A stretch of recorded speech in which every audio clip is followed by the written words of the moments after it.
आप सबको नमस्कार। सर्वप्रथम इस धरा को नमन करती हूँ। आम्बेडकर जी और यहाँ उपस्थित तमाम लोगों ने मेरा नाम चुना। मैं ये सोच सोच कर अभिभूत हूँ।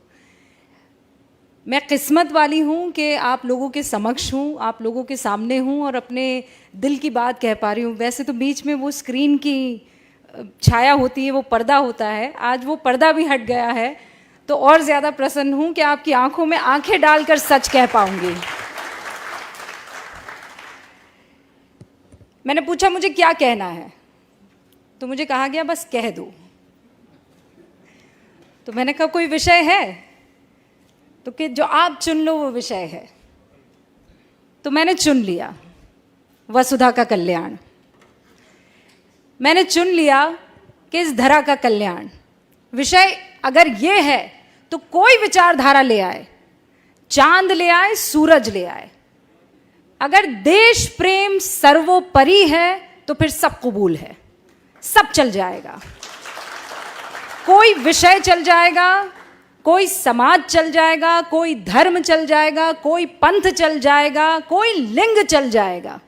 अगर देश प्रेम है तो सब चल जाएगा। और ये मैंने कहीं और नहीं, इसी ज़मीन पर, हिंदुस्तान में, भारत में हर आँखों में देखा है, उसे महसूस किया है। और वही काम मैं स्क्रीन पर भी करने की कोशिश करती हूँ। लोग कहते हैं आप कहते वक्त सोचती नहीं हैं, तो मैं कहती हूँ सोचती हूँ, इसीलिए कह पाती हूँ। और सोचती ये हूँ कि अगर आज मैं रुक गई तो फिर मेरे बच्चे रुक जाएंगे, मेरे बच्चों के बच्चे रुक जाएंगे। तो जो गलत है कह दो, और जो सच है फख्र से कह दो कि ये सच है। और यही मेरी कोशिश भी रहती है। और इतना प्यार, इतना प्रेम मुझे मिलता है कि फिर मुझे पलट कर देखने की ज़रूरत नहीं पड़ती है। और ये आप लोगों का सम्मान है। आज जिस कार्यक्रम में मैं उपस्थित हूँ, मुझे याद है स्कूल में जब छोटी थी, 5वीं कक्षा में रही होंगी, तो हिंदी की मेरी बड़ी स्ट्रिक्ट सी टीचर थी। तो उन्होंने देवऋषि नारद जी के बारे में एक कहानी मुझे सुनाई, बच्चों को सुनाई, और वो कहानी मैं चाहती हूँ कि आपके समक्ष भी रखूँ। तो नारद जी तो आज तो क्या वाईफाई है, क्या 5G है, क्या 4G है। नारद जी ने तो उसका इस्तेमाल बहुत पहले ही कर लिया था। प्लेन व्लेन की ज़रूरत नहीं थी, वो टेलीपोर्ट करते थे, तीनों लोकों में जाकर अपनी बात कहते थे। तो कहानी ये शुरू होती है कि नारद मुनि अपने अंदाज में स्वर्ग लोक में घूम रहे थे, नारायण नारायण कहते हुए। तो अचानक उनको कुछ सूझी, तो उन्होंने भगवान का रुख किया और भगवान से कहा, आपसे एक प्रश्न पूछूं? तो भगवान ने कहा पूछो। ये जानते तो थे कि नारद जी के मुंह से निकल रहा है तो पंगा तो होगा, लेकिन पूछो, उन्होंने कहा। तो उन्होंने कहा, भगवान ये बताइए कि आपका सबसे प्रिय कौन है, आपके हृदय में कौन वास करता है, कौन है जो जिससे आप बेइंतहा प्रेम करते हैं, स्नेह करते हैं। तो भगवान मुस्कुराए और उन्होंने पृथ्वी की ओर देखा, और वहाँ इंसानों का टोला था, इंसानों की बस्ती थी। कोई किसी काम में लगा हुआ था, कोई लकड़ी काट रहा था, कोई खेती कर रहा था, कोई अपने हिसाब का जो उस वक्त काम था वो कर रहा था, कोई महिला खाना बना रही थी। तो प्रभु मुस्कुराए और उन्होंने कहा कि ये मेरे दिल में वास करते हैं, इनसे मुझे बड़ा स्नेह है। तो नारद जी को बड़ा गुस्सा आया। तो उन्होंने कहा कि आप मनुष्य की बात कर रहे हैं? तो प्रभु मुस्कुराए और प्रभु ने कहा, मनुष्य की बात कर रहा हूँ। तो उन्होंने कहा, अरे नारायण नारायण मैं करता फिरता हूँ, ऐसा कोई पल, ऐसा कोई वक्त नहीं गुजरता कि मेरे मुख से नारायण नारायण ना निकले। और आपको प्रसन्न करता है मनुष्य, आपको पसंद आता है मनुष्य, आपका स्नेह मनुष्य से। तो प्रभु फिर मुस्कुराए, उनकी अपनी लीला। उन्होंने कहा कि इस मनुष्य को मैं छोड़ दूंगा, तुम बस ये मेरा जो इम्तिहान है उसे पास कर लो। तो नारद जी ने बोला, ऐसा कौन सा इम्तिहान है कि मैं पास ना कर पाऊं? प्रभु आप कहिए, करना क्या है?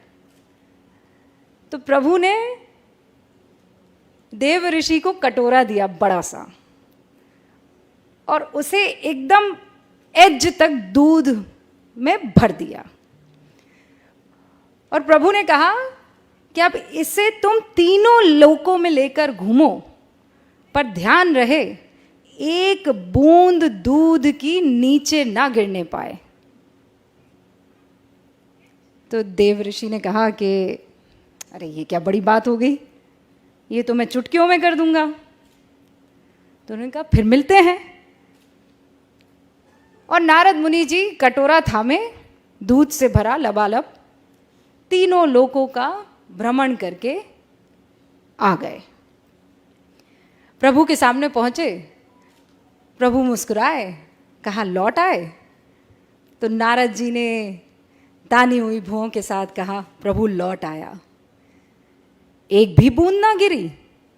तो उन्होंने कहा ना, एक भी बूंद किसी लोक में ना गिरी।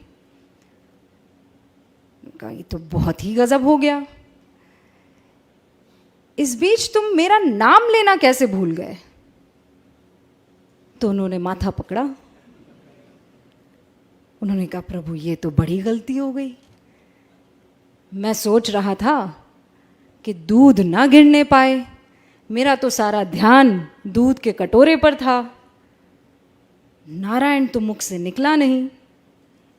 तो प्रभु फिर मुस्कुराए और प्रभु ने कहा इसीलिए मुझे मनुष्य पसंद है। वो जिंदगी की हर तकलीफ से जूझता रहता है, वो हर मुश्किल से हर रोज गुजरता है, उसकी जिंदगी के कटोरे में परेशानियों का दूध लबालब है, लेकिन फिर भी वो मेरा नाम लेना नहीं भूलता है।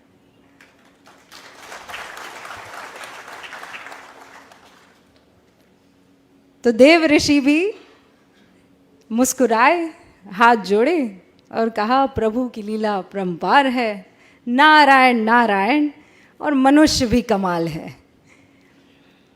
तो आज जब मैं दिल्ली से यहाँ का सफ़र कर रही थी, तो एक बार फिर से देव ऋषि नारद मुनि मेरी आंखों के सामने थे, मेरा बचपन मेरे सामने था, और वो बुज़ुर्ग हिंदी की टीचर जो इसी अंदाज में कहानी कह रही थी, और मुझे लगता है इससे बेहतर कह रही थी वो, और मैं टकटकी लगाए उन्हें सुन रही थी और ये जानने की कोशिश कर रही थी कि कौन बेहतर होगा, मनुष्य कि देव ऋषि नारद मुनि।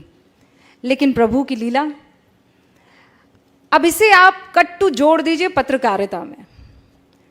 हाँ, हमें करप्शन उजागर करना है, देश की नीतियों पर, तमाम तरीके की राजनीति पर, हर तरीके की कवरेज करनी है, क्राइम भी हो रहा है, महिलाओं के उत्थान की बात करनी है, समाज के कल्याण की बात करनी है। तो ये कटोरे में दूध है, लेकिन क्या इस बीच मैं इस धरा के कल्याण को भूल जाऊंगी? वो भी मुझे ध्यान रखना है। और एक पत्रकारिता का उसूल हमें सिखाया गया था, सत्यम शिवम सुंदरम। लेकिन सत्य हमेशा सुंदर हो ये ज़रूरी नहीं है। और जिस दिन मेरे पत्रकार बंधुओं ने ये समझ लिया, ये जान लिया कि सत्य कड़वा होता है और उसे पीना भी सीखो और उसे पिलाना भी सीखो। कई बार ये दुखी कर सकता है, लेकिन अगर सत्य को अपनाएंगे नहीं तो फिर आगे बढ़ नहीं पाएंगे। वो कहते हैं या तो आप इस तरफ आ जाती हैं या इस तरफ आ जाती हैं, कोई ग्रे एरिया भी छोड़ दीजिए। लेकिन जब आप धरा की बात करते हैं तो वहाँ कोई ग्रे एरिया छूटता नहीं है, फिर तो सच होता है या झूठ होता है। और हर बार आज के दौर में मैं ये महसूस करती हूँ, क्योंकि आप सभी लोग सोशल मीडिया पर होंगे, आप कुछ लिख दीजिए, आपके ऊपर बौछार होने लगती है। प्यार कम होता है, नफ़रत की बौछार ज़्यादा होती है। तो क्या वो आपको कुछ कहने से रोक देगा? ये आपको तय करना है। क्या उन गालियों से आप सत्य सामने रखना छोड़ देंगे? ये आपको तय करना है। और मैं हमेशा अक्सर जहाँ जाती हूँ ये कहती हूँ कि मैं आइसक्रीम नहीं हूँ कि जिसे देखकर, जिसे सुनकर हर कोई खुश हो जाए। मैं एक पत्रकार हूँ और पत्रकारिता में दो पक्ष ही होते हैं। अक्सर ये सिखाया जाता है कि पत्रकारिता में आपको अनबायस्ड होना चाहिए। बहुत लोग मेरी बातों से इत्तेफाक नहीं रखेंगे, लेकिन मुझे ये कहना आप लोगों के सामने ज़रूरी है। जब देश की बात आएगी, वतन की बात आएगी, तो इसमें अनबायस्ड कोई कैसे हो सकता है? एक आतंकवादी दनादन गोलियां चला रहा है, आप निष्पक्ष हो जाएंगे? एक 8 साल की बच्ची के साथ बलात्कार हो रहा है, आप निष्पक्ष हो जाएंगे? आपको पक्ष तो लेना होगा ना।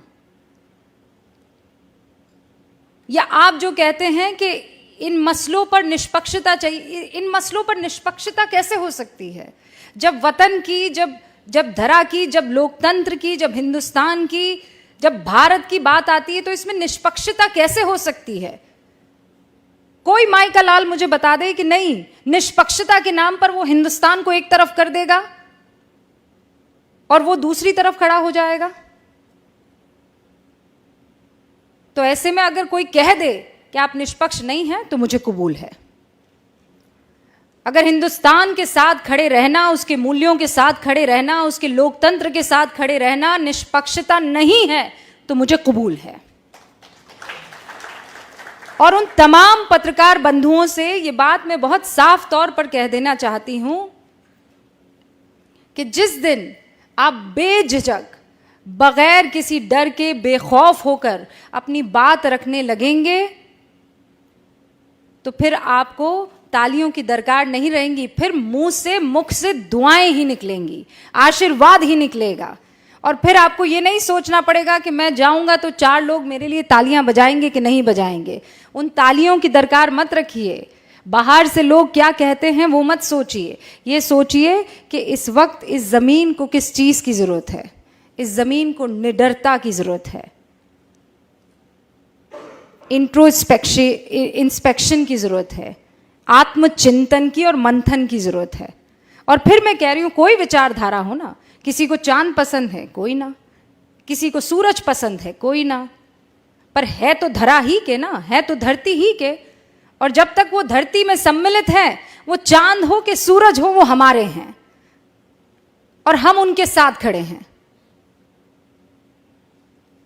अपनी बात को मैं यहीं विराम देती हूं, लेकिन इस उम्मीद के साथ कि मेरे जैसी उन तमाम आवाज़ों को आपका आशीर्वाद हमेशा मिलता रहेगा।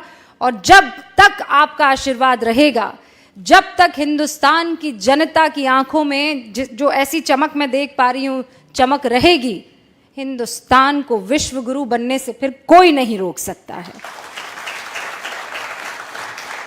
एक बार फिर से आप सभी का बहुत बहुत शुक्रिया।